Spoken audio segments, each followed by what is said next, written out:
मित्रांनो, बागकाम करत असताना अनेकदा आपल्या झाडांवर कीड, पतंग, बुरशी किंवा मावा पडत असतो आणि त्यावर जर उपाय शोधला तर आपल्याला युट्यूब म्हणा किंवा माळी म्हणा हे महागडी खतं किंवा महागडी कीटनाशकं, बुरशीनाशकं सजेस्ट करतात. पण आपल्याला माहिती आहे का, आपल्या स्वयंपाकघरातील मसाल्याच्या डब्यात एक असा जादुई घटक लपलेला आहे जो आपल्या बागेतील कीड, पतंग किंवा बुरशी, मावा यावर 90% उपाय करू शकतो. आज आपण चर्चा करणार आहोत हळदीवर. हळद एक असा घटक जो आपल्या बागेसाठी अत्यंत उपयुक्त, उपायकारक आणि किफायतशीर आहे. हळद केवळ आपल्या जीवनाची चव वाढवत नाही तर ती आपल्या झाडांसाठी संजीवनी देखील ठरू शकते. जर आपल्याला आपली बाग सेंद्रिय आणि झिरो बजेट मध्ये करायची असेल तर आजचा व्हिडिओ पूर्ण पहा. आज मी आपल्याला हळदीच्या वापराचे ट्रिक्स आणि टिप्स देणार आहे. तेव्हा मी राजेश जाटवे बागकामाच्या आणखीन एका नवीन माहितीपूर्ण आणि सुपर फ्रेश व्हिडिओ मध्ये आपलं परत एकदा स्वागत करतो. हळदीमध्ये कर्क्युमिन नावाचा घटक असतो. यात नैसर्गिक असं अँटी फंगल, अँटीबॅक्टेरियल आणि अँटीसेप्टिक गुणधर्म असतात, जी आपल्याला माणसाला किंवा प्राण्यांना जर जखम झाली तर ती जखम भरण्यासाठी उपयुक्त असते. अगदी सेम काम हळद झाडांवर सुद्धा करू शकते. आपल्या झाडाला जर जखम झालेली असेल, झाडावर जर काही कीड असेल, बुरशी असेल तर त्यावर देखील हळद अतिशय उपयुक्त असा घटक आहे. हळद बुरशीनाशकाचं अतिशय उत्तम असं काम करते. उन्हाळ्यामध्ये किंवा पावसाळ्यामध्ये आपल्या झाडांना बुरशी लागणं ही खूप कॉमन अशी समस्या आहे.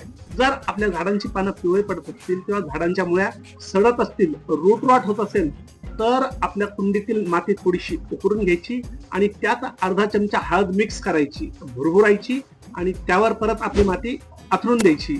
हळदीमध्ये असलेले अँटीफंगल घटक हे आपल्या मातीमधील बुरशी नष्ट करते आणि झाड आपलं रिकव्हर होतं. एक नैसर्गिक बुरशीनाशक म्हणून हळदीचं अतिशय महत्व आहे. आपल्या बागेमध्ये हळदीचा वापर आपण नियमित केला पाहिजे. मुंग्या आणि मावांपासून संरक्षण. बघा, आपल्या झाडांवर विशेषतः आपल्याकडे जर जास्वंद असेल तर जास्वंदवर मिलीबग आपोआप येतात. उन्हाळा म्हणा, पावसाळा म्हणा, हा प्रादुर्भाव वाढत असतो आणि जर मिलीबग आला तर मुंग्या त्याच्या पाठीमागून येतच असतात. जास्वंदावर मुंग्या आणि मिलीबग आपल्याला सायमल्टेनियसली दिसतच असतील. अशा वेळेस आपल्या कुंडीच्या भोवती हळदीची एक रेष ओढायची, म्हणजे त्याचं संरक्षक असं कवच करायचं.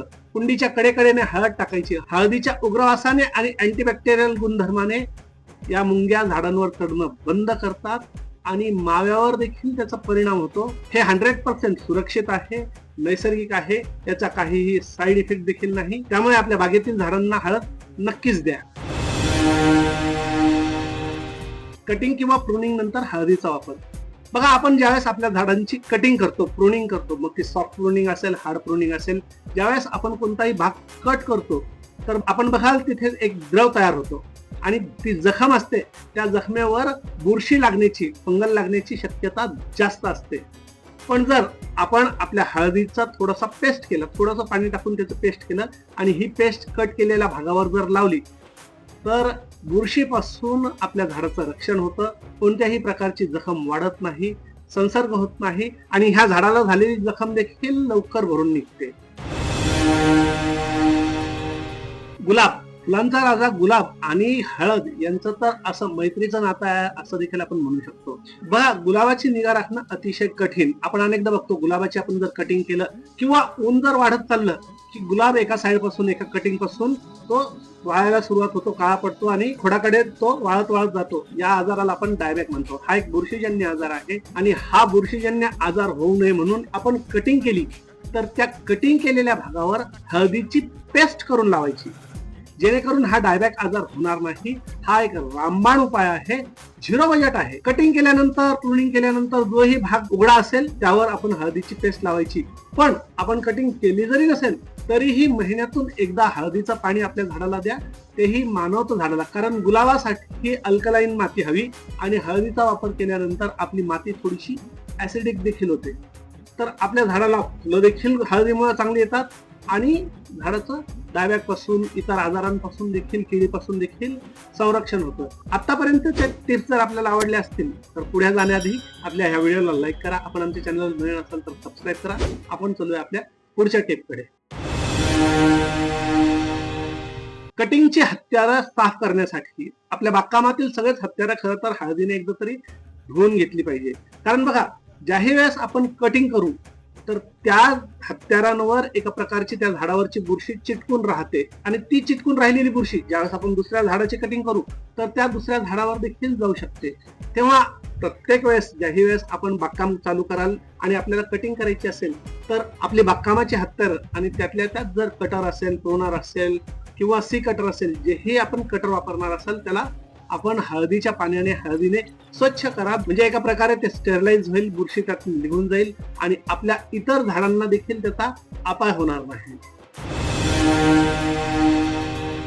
आपल्या बागेमध्ये अडेनियम, सक्युलंट्स किंवा शोभेची रोपे असतील तर हळद असणं अत्यंत गरजेचं आहे. कारण ही रोपं आपल्या बागेमध्ये जितकी सुंदर दिसतात त्यांचं संगोपन तितकंच आव्हानात्मक देखील असतं. आणि या नाजूक रोपांचा सगळ्यात मोठा शत्रू म्हणजे बुरशी. बुरशी आणि रूट रॉट हे नियमित होत राहतात. बघा, आपण एखादं झाड आपलं अचानक मरतं त्याचं सगळ्यात महत्वाचं कारण एकतर बुरशी असते किंवा रूट रॉट असतं. तिसरं कारण अगदी विरळ. अशा वेळेस आपल्याला आपल्या बागेमध्ये हे हळदीचा वापर नियमित करणं गरजेचं असतं. बघा, अडेनियम किंवा सक्युलंट यांची थोडे मांसल असतात, त्यामध्ये पाणी साठलेलं असतं आणि पाणी जर थोडंही तुंबलं तर त्यांना बुरशी लागण्याची भीती असते. अडेनियमची ज्यावेळेस आपण प्रूनिंग करतो किंवा ग्राफ्टिंग करतो त्यावेळेसही कापलेल्या भागावर आपल्याला बुरशीनाशक लावणं गरजेचं असतं. आपण अडेनियम ज्यावेळेस कट करतो तर त्यावेळेस त्यावर हळदीची दाट अशी पेस्ट लावली तर ती बुरशीनाशकापेक्षाही फास्ट असं काम करतं आणि तिथे तो भाग सडण्यापासून वाचतो. जर नवीन सक्युलंट्सची पानं तुम्हाला तयार करायची असेल, पानांची कटिंग लावायची असेल तर त्यांच्या टोकाला देखील कोरडी हळद लावा. ती देखील नैसर्गिक रूटिंग हार्मोनचं काम करते, बुरशीनाशकाचंही काम करते. मुळ्या ज्या येतात त्या निरोगी येतात आणि रोप मरण्याचं किंवा आपली कटिंग दगावण्याचं प्रमाण कमी असतं. आपल्या बागेमध्ये शोभेची रोप असतील, मनी प्लांट असेल, पाम असतील, अँथोरियम असेल, पीस लिली असेल, अशी शोभेची रोपं जर असतील आणि त्यांच्या भोवती जर मुंग्या झाल्या असतील, कुंड्यामध्ये मुंग्या झाले असतील, मातीत मुंग्या झाल्या असतील तर आपली ही शोभेची झाडं देखील दगावण्याची शक्यता असते. त्यामुळे एक चिमूटभर हळद आपल्या कुंडीच्या मातीवरती भुरभुरायची, त्याने देखील मुंग्यांचाही बंदोबस्त होईल. कीड जर असेल तर तीही निघून जाईल, मातीचा पीएच लेवल देखील चांगला होईल आणि आपलं झाड हेल्दी राहील. पावसाळ्यात जर आपल्या कुंड्यांमध्ये ओलावा वाढला असेल तेव्हा देखील आपल्या झाडांना थोडीशी हळद प्रत्येक कुंडीत तुम्ही भुरभुरू शकता. त्याने देखील आपल्या बागेतील, घरातील शोभेच्या झाडांना बुरशीपासून त्यांचं संरक्षण होईल. त्यामुळे आपल्या घरामध्ये मनी प्लांट असेल, पीस लिली असेल, म्हणजे थोडक्यात शोभेची रोपं असतील, अडेनियम असेल, सक्युलंट्स असतील तर आपल्या बागकामाच्या किट मध्ये हळदीचा एक छोटा डबा नक्कीच ठेवा, खूप उपयोगी ठरतो. Routing hormone. अनेक झाडं अशी असतात जी कटिंगनं सहज येतात पण त्या कटिंग लावूनही आपली कटिंग जगत नाही, कारण त्या झाडांना बरेचदा रूटिंग हार्मोन लावायची गरज असते. बाजारामध्ये रूटिंग हार्मोन देखील महागडे मिळतात आणि बाजारातून असे महागडे रूटिंग हार्मोन आणण्यापेक्षा आपण कलम केलेल्या भागाला ज्याही वेळेस आपण कटिंग करतो तर कटिंग केलेल्या भागाला कोरड्या हळदीत बुडवायचं आणि ते मातीत लावायचं. हे हळद बुरशीनाशकाचं काम तर करतेच, म्हणजे बुरशी लागण्यापासून तर रोखते, पण मुळ्या लवकर फुटण्यास देखील मदत करते. या कटिंगला मुळ्या येण्याच्या प्रक्रियेला वेग येतो. त्यामुळे रूटिंग हार्मोन म्हणून आपण हळदीचा वापर देखील करू शकतो. जसं मी आधीच सांगितलं, हळदीमध्ये अँटीफंगल, अँटीबॅक्टेरियल आणि अँटीसेप्टिक हे गुणधर्म असतात. आपल्या झाडांवर जर पांढरे डाग किंवा बारीक कीड जर दिसत असेल तर 1 लिटर पाण्यामध्ये 1 चमचा हळद मिक्स करा, थोडंसं ताक टाका, व्यवस्थित हे ढवळून घ्या, गाळून घ्या आणि हे द्रावण एका बॉटलमध्ये भरून घ्या आणि संध्याकाळच्या वेळेस आपल्या झाडावर फवारणी करा किंवा त्या पाण्याने आपलं झाड धुवून काढा. हे द्रावण एक अतिशय उत्कृष्ट असं कीटनाशकाचं काम करतं आणि हे कीटनाशक सेंद्रिय असल्यामुळे याचा साईड इफेक्ट देखील नाही. म्हणजे आपल्या बागेमध्ये जर पाळीव प्राणी असतील, मांजर असेल, कुत्रा असेल किंवा लहान मुलं असतील तर ते जर आपल्या झाडांजवळ गेले तर ते साईड इफेक्ट त्यांच्यावर होणार नाही. त्यामुळे आपल्या झाडावर हळदीची फवारणी, हळदीच्या द्रावणाची फवारणी नियमित करा. कीटक असेल तरीही करा, नसतील तरी करा. कारण बघा, अनेकदा ही कीटक किंवा ही जी बुरशी असते ही डोळ्याने आपल्याला दिसत नाही, त्याचे इम्पॅक्ट दिसेपर्यंत ती फार वाढलेली असतात. त्यामुळे 15 दिवसातून, महिन्यातून एकदा कोणत्याही प्रकारचं महागडं किंवा केमिकल पेस्टिसाइड न वापरता हे घरच्या घरी तयार केलेलं हळदीचं द्रावण आपल्या झाडांना द्या. त्याचा अतिशय चांगला असा आपल्याला फायदा दिसून येईल. पॉटिंग मिक्स मध्ये हळदीचा वापर बघा, आपण ज्यावेळेस ही पॉटिंग करतो तर त्यावेळेस आपण सगळ्यात जास्त लक्ष देतो ते पॉटिंगवर, पण आपण जी माती वापरतो त्या मातीमध्ये अनेकदा वेगवेगळ्या प्रकारचे हानिकारक जीवाणू किंवा बुरशी असते, किंवा नर्सरीमधून ज्यावेळेस आपण हे रोप आणतो तर त्या रोपाच्या त्या बॅग मधील मातीमध्ये देखील जीवाणू बुरशी असण्याची भीती असते, आणि हे जीवाणू हे बुरशी आपल्या रोपाची वाढ व्यवस्थित होऊ देत नाही, ते रोप धरण्या अगोदरच त्याला संपून टाकतात. अशा वेळेस कोणत्याही प्रकारच्या महागड्या केमिकल पावडर शिवाय आपण आपली माती, आपली कुंडी स्टेरलाइज निर्जंतुक करू शकतो, आणि त्याचा सगळ्यात सोपा मार्ग म्हणजे आपल्या घरातील हळद. ज्यावेळेस आपण पॉटिंग मिक्स करतो, पॉटिंग मिक्स तयार करतो, तर प्रत्येक कुंडीसाठी 12 इंची कुंडीसाठी अर्धा चमचा, 16 किंवा 18 इंचची जर कुंडी असेल तर 1 चमचा हळद पॉटिंग मिक्स मध्ये मिक्स करायची. ही हळद तुमच्या रोपासाठी बुरशीनाशकाचं काम तर करतेच, मातीमधील सूक्ष्म घटकांना म्हणजेच मायक्रो न्यूट्रिशन्सला झाडापर्यंत पोहोचवण्यासाठी मदत देखील करते. मुळांभोवती एक सुरक्षा रक्षक कवच देखील तयार होतं, आणि आपलं रोट रॉट पासून वाचतं. आता मे महिना आहे तर कडक ऊन आहे, यामुळे देखील आपल्या झाडाला शॉक असतो, आणि त्यानंतर पावसाळा चालू होईल. तर पावसाळ्यामध्ये ओव्हर वॉटरिंगमुळे देखील आपल्या झाडांच्या मुळ्यांना रूट रॉट होण्याची भीती असते. तेव्हा मे महिन्यातही आपण आपल्या झाडांना हळदीचं पाणी द्या. पॉटिंग मिक्स जर नवीन झाड जर लावणार असाल, शक्यतो उन्हाळ्यात तसं तर आपण झाडं लावत नाही, पण लावणार असाल तर हळदीचा वापर करा. आणि कटिंग छाटणी जर केली असेल तरी देखील आपल्या झाडाला आपण हळदीची पेस्ट लावू शकता. आता आपण हळदीचे इतके फायदे बघितले, पण बघा, अति तेथे माती. आपण ऊस गोड लागला म्हणून मुळापासून खात नाहीत, हळदीचाही तसंच आहे. हळदीचा वापर नेहमीच थोडा करायला पाहिजे, लिमिटेड करायला पाहिजे, कारण औषध आहे. हळद ही एक औषध आहे, हे कोणत्याही झाडाचं मुख्य अन्न नाही. आता हळदीचे फायदे सांगितले म्हणून मुठभर टाकायचं नाही, तर अगदी चमचा, अर्धा चमचा आपल्या झाडांना आपण द्या. अगदी मुठभर जर आपल्या झाडांना हळद द्याल तर आपल्या झाडांना नुकसान होऊ शकतं. मग नंतर नका म्हणू की जाटवे सरांनी हळदीचा फायदा सांगितला आणि आमचं नुकसान झालं. हळदीचा वापर गरजेपेक्षा जास्त जर झाला तर आपल्या मातीचा पीएच बिघडू शकतो, त्याचा थेट परिणाम झाडांच्या मुळ्यावर होतो, आणि त्यांची अन्न शोषण करण्याची क्षमता कमी होते.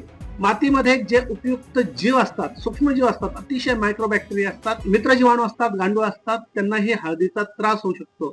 त्यामुळे नेहमी लक्षात ठेवा, मध्यम आकाराच्या कुंडीसाठी अर्धा चमचा हळद पुरेशी. आता हळद वापरताना काही गोष्टींची आपल्याला काळजी घेणं गरजेचं असतं. सगळ्यात पहिलं, हळद ज्याही वेळेस आपण वापरू ती हळद शुद्ध असणं गरजेचं आहे. चांगल्या क्वालिटीची असले तर खूप चांगलं, किंवा आपण जर घरून जे हळदीचे खांड असतात त्याची हळद तयार करून घेतो, ती जर हळद असेल तर बेस्ट. भेसळयुक्त हळदीचा आपल्या झाडावर साईड इफेक्ट देखील होतो, म्हणजे आपण करायला जातो ट्रीटमेंट आणि होतो त्याचा काहीतरी वेगळाच असा इफेक्ट. तर असं होऊ नका देऊ. हळद देण्याची वेळ देखील आहे. शक्यतो संध्याकाळच्या वेळेस सूर्यास्तानंतर, म्हणजे वातावरण ज्यावेळेस थंड झालेलं असेल त्यावेळेस हळद द्या. दुपारच्या वेळेस हळद देऊ नका. बघा, खूप मोठा धोका नसतो, पण थोडाफार जरी असेल तर तोही टाळायला काही हरकत नाही. तेव्हा मित्रांनो, ही होती हळदीची सविस्तर अशी माहिती. हळदीचे फायदे, उपचार आणि ड्रॉबॅक्स देखील मी आपल्याला सांगितले, सविस्तर अशी माहिती दिली. तरी काही जर शंका असेल आपल्याला तर कमेंट मध्ये आपण आपले प्रश्न विचारा, आपल्या प्रश्नांचं उत्तर नक्कीच देईन. हा व्हिडिओ जर आपल्याला आवडला असेल तर लाईक करा. आपण आमच्या चॅनलवर नवीन असाल तर सबस्क्राईब करा. जुने असेल आमच्या चॅनलची मेंबरशिप घ्या. या व्हिडिओमध्ये इतकेच. हा व्हिडिओ आपल्या बागप्रेमी मित्रांना, नातेवाईकांना आठवण. आता आपण भेटूया बागकामाच्या एखाद्या अशाच माहितीपूर्ण व्हिडिओ. तोपर्यंत हॅपी गार्डनिंग आणि जय हिंद.